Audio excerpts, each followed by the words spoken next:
ఆకాశవాణి ప్రాంతీయ వార్తలు చదువుతున్నది షేక్ మస్తాన్బీ.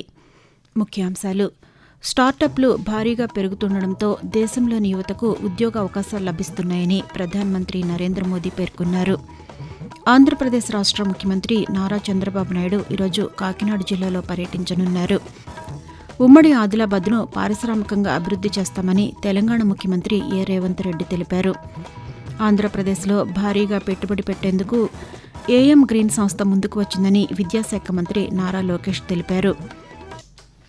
వార్తల వివరాలు: స్టార్టప్లు భారీగా పెరుగుతుండటంతో దేశంలో యువతకు ఉద్యోగ అవకాశాలు లభిస్తున్నాయని ప్రధానమంత్రి నరేంద్ర మోదీ పేర్కొన్నారు.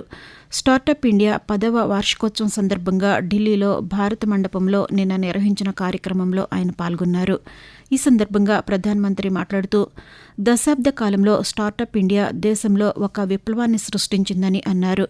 గతేడాది అత్యధికంగా 44,000 కొత్త స్టార్టప్లు నమోదయ్యాయని చెప్పారు. దేశం ప్రపంచంలోనే 3వ అతిపెద్ద స్టార్టప్ వ్యవస్థ కలిగిన దేశంగా నిలిచిందని ప్రధానమంత్రి పేర్కొంటూ, सिर्फ 10 साल में स्टार्टअप इंडिया मिशन एक रिवॉल्यूशन बन चुका है.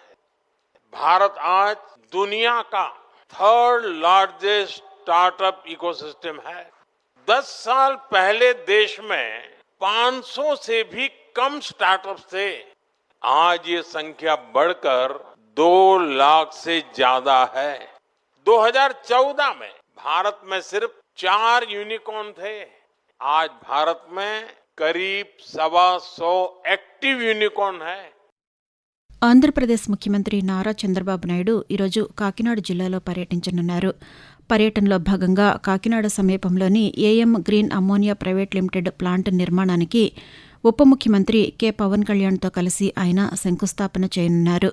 ఈ ఉదయం ముఖ్యమంత్రి అమరావతి నుంచి కాకినాడ వెళతారని, అక్కడ 11 గంటల 20 నిమిషాలకు ప్రాజెక్టుకు శంకుస్థాపన చేస్తారని అధికారులు వెల్లడించారు. అనంతరం బహిరంగ సభలో ముఖ్యమంత్రి ప్రసంగించనున్నట్లు తెలిపారు.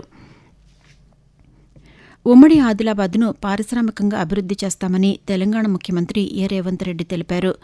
భోరాజ్ మండలం హత్తిఘాట్ గ్రామంలో చనాక కొరాట పంప్ హౌస్ను, మామడ మండలం పోన్కల్ గ్రామంలో సదర్మట్ బ్యారేజ్ని మంత్రులు ఉత్తమ్ కుమార్ రెడ్డి, జూపల్లి కృష్ణారావుతో కలిసి ముఖ్యమంత్రి నిన్న ప్రారంభించారు. జిల్లా పర్యటనలో భాగంగా 386 కోట్ల 46 లక్షల రూపాయలతో చేపట్టిన పలు అభివృద్ది పనులకు ఆయన శంకుస్థాపన చేశారు. అనంతరం నిర్మల్లో ఏర్పాటు చేసిన బహిరంగ సభలో ముఖ్యమంత్రి మాట్లాడుతూ, ప్రతి నియోజకవర్గానికి 3,500 ఇందిరమ్మ ఇండ్లు ఇచ్చి ఇల్లు కట్టుకోవడానికి 5 లక్షల రూపాయలు ఉచితంగా ఇల్లు లేని నిరుపేదలకు నిలువ నీడ ఇవ్వడానికి ఇవాళ ఇందిరమ్మ ఇండ్లు ఇచ్చినాం. ఇవాళ సన్న వడ్లు పండించిన వాళ్ళకు 500 రూపాయల బోనస్ ఉత్తమ్ కుమార్ రెడ్డి గారు మీ ఖాతాలో వేపిస్తున్నాడా లేదా మీరు ఒక్కసారి ఆలోచన చెయ్యండి.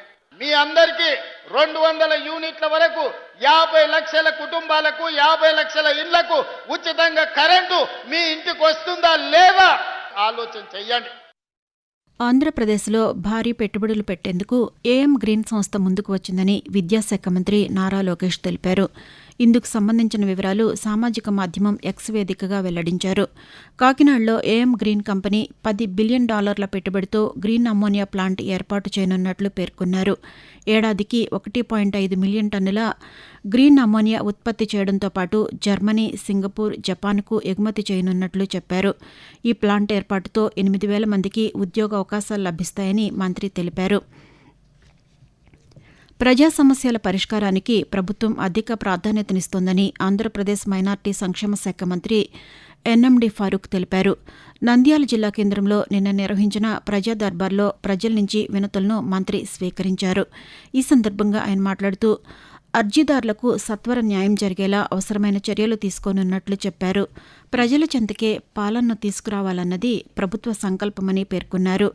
అందుకు మనమిత్ర పేరుతో వాట్సాప్ గవర్నెన్స్ను ప్రవేశపెట్టామని అన్నారు. ఆకాశవాణి ప్రాంతీయ వార్తలు వింటున్నారు. అధికారంలోకి వచ్చిన మొదటి ఏడాదిలోనే 60,000 ప్రభుత్వ ఉద్యోగాలు భర్తీ చేశామని తెలంగాణ ముఖ్యమంత్రి ఏ రేవంత్ రెడ్డి తెలిపారు. హైదరాబాద్లోని శిల్పకళా వేదికలో నిన్న నిర్వహించిన కార్యక్రమంలో వివిధ శాఖల్లో గ్రూప్ 3 ఉద్యోగాలకు ఎంపికైన 1,370 మందికి నియామక పత్రాలను ముఖ్యమంత్రి అందజేశారు. ఈ సందర్భంగా ఏర్పాటు చేసిన సభలో ఆయన మాట్లాడుతూ రాబోయే రోజుల్లో అన్ని శాఖల్లో ఉద్యోగ నియామకాలు చేపడతామని హామీ ఇచ్చారు. ప్రైవేట్ రంగంలోనూ 1,00,000 కోట్ల రూపాయల పెట్టుబడులు ఆకర్షించి ప్రపంచంతో పోటీ పడే విధంగా యువతను తీర్చిదిద్దనున్నట్లు చెప్పారు. భూమి, నీరు, గాలిని పరిరక్షించుకుని వ్యవసాయాన్ని సుస్థిరం చేసుకోవడంతో పర్యావరణాన్ని పరిరక్షించుకోవచ్చునని ప్రధానమంత్రి ఇచ్చిన పిలుపు పట్ల రైతులు హర్షం వ్యక్తం చేస్తున్నారు.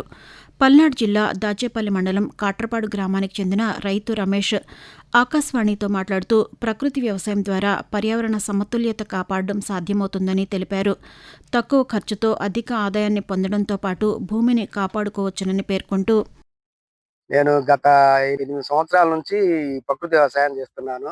ఈ ప్రకృతి వ్యవసాయం అసలు ఎందుకు చేయాలనుకున్నానంటే, గతంలో ఈ రసాయన వ్యవసాయం చేయడం వల్ల సరైన దిగుబడి రాక అప్పుల పాలయ్యే వాళ్ళం. ప్రకృతి వ్యవసాయం చేయడం వల్ల మీ ఆరోగ్యం బాగుంటుంది, మీ భూమి బాగుపడుతుందని మాకు సలహాలు చెప్పడం జరిగింది సిఆర్పిల ద్వారా. అయితే నేను వాళ్ళ సూచనల ప్రకారం నాకున్నటువంటి ఎకరన్నర పొలంలో ప్రకృతి వ్యవసాయం 2017లో మొదలు పెట్టాను. పక్క పొలాల్లో పోల్చుకుంటే పంట కూడా వాళ్ళ పంటకి మన పంటకి తేడా ఉంది. ప్రధానమంత్రి నరేంద్ర మోదీ తన మనసులోని భావాలను ఆకాశవాణి ద్వారా దేశ ప్రజలతో పంచుకునే మన్ కీ బాత్ మనసులోని మాట కార్యక్రమం 130వ సంచిక ఈ నెల 25వ తేదీ ఆదివారం ప్రసారమవుతుంది. మన్ కీ బాత్ కార్యక్రమానికి ప్రజలు తమ సూచనలు అందించాలని ప్రధాని కోరారు. ప్రజలు తమ స్వర సందేశాలను 1800117800 నంబర్కు ఈ నెల 23వ తేదీ వరకు పంపవచ్చు. రాష్ట్ర పర్యాటక రంగంలో హాట్ ఎయిర్ బెలూన్ ఫెస్టివల్ ఒక నూతన అధ్యాయమని తెలంగాణ పర్యాటక శాఖ మంత్రి జూపల్లి కృష్ణారావు పేర్కొన్నారు. వినూత్న ఆలోచనలకు తెలంగాణ వేదికని చాటి చెప్పడమే ఈ కార్యక్రమ ముఖ్యోద్దేశమని అన్నారు. హైదరాబాద్లోని గల్ఫ్ క్లబ్లో ఈ ఫెస్టివల్ను మంత్రి నిన్న ప్రారంభించారు. ఈ సందర్భంగా ఆయన హాట్ ఎయిర్ బెలూన్లో విహరించారు. అనంతరం మంత్రి మాట్లాడుతూ hot air balloon, drone festivals ద్వారా ఆధునిక సాంకేతికతను, భవిష్యత్ దృక్పథాన్ని ప్రపంచానికి పరిచయం చేస్తున్నామని తెలిపారు. కేవలం దేశీయ పర్యాటకులనే కాకుండా విదేశీ పర్యాటకులను కూడా ఆకర్షించడానికి ఇటువంటి సాహసోపేత క్రీడలు ఎంతో దోహదపడతాయని ఆయన పేర్కొన్నారు. వాతావరణం. ఆంధ్రప్రదేశ్ యానాముల్లో దిగువ ట్రోప్ ఆవరణలో ఈశాన్య, తూర్పు దిశగా గాలులు వీస్తున్నాయని అమరావతిలోని భారత వాతావరణ కేంద్రం తెలిపింది. వీటి ఫలితంగా రాష్ట్రంలోని కోస్తాంధ్రప్రదేశ్, యానాం, రాయలసీమల్లో పొడి వాతావరణం నెలకొనడంతో పాటు దట్టమైన పొగమంచు 1-2 చోట్ల కురిసే అవకాశం ఉందని వాతావరణ కేంద్రం అధికారి బి శేఖర్ పేర్కొన్నారు. కనిష్ట ఉష్ణోగ్రతల్లో వచ్చే 5 రోజుల పాటు గణనీయమైన మార్పులు ఉండవని తెలిపారు. మరోవైపు తెలంగాణలో రానున్న 5 రోజుల పాటు పొడి వాతావరణం ఏర్పడే అవకాశం ఉందని హైదరాబాద్లోని వాతావరణ కేంద్రం వెల్లడించింది. 2 రోజుల పాటు ఆదిలాబాద్, కొమరంభీం, మంచిర్యాల జిల్లాల్లో కనిష్ట ఉష్ణోగ్రతలు 11 నుంచి 15 డిగ్రీల సెల్సియస్ లోపు నమోదయ్యే అవకాశం ఉందని పేర్కొంది. ఐసీసీ పురుషుల అండర్-19 క్రికెట్ ప్రపంచకప్లో భాగంగా భారత జట్టు ఈరోజు బంగ్లాదేశ్ జట్టుతో తలపడనుంది. జింబాబ్వేలోని బులవాయాలో ఉన్న క్వీన్స్ స్టోర్స్ క్లబ్లో ఈ మ్యాచ్ భారత కాలమానం ప్రకారం మధ్యాహ్నం 1 గంటకు ప్రారంభమవుతుంది. ఆంధ్రప్రదేశ్లోని డాక్టర్ బిఆర్ అంబేద్కర్ కోనసీమ జిల్లా వ్యాప్తంగా సంక్రాంతి ప్రభల ఉత్సవాలు నిన్న వైభవంగా జరిగాయి. రాష్ట్ర పండుగగా గుర్తింపు పొందిన జగ్గన్న తోట ప్రభలోత్సవంలో ఉదయం నుంచి సాయంకాలం వరకు ప్రభలను కొలువు తీర్చారు. జిల్లాలోని అంబాజీపేట, ఐనవిల్లి, అమలాపురం గ్రామీణ మండలాలకు చెందిన 11 ప్రభలను మధ్యాహ్నం 2 గంటల సమయానికి జగ్గన్న తోటకు తీసుకువచ్చారు. ప్రాంతీయ వార్తలు ముగించే ముందు ముఖ్యాంశాలు మరొకసారి.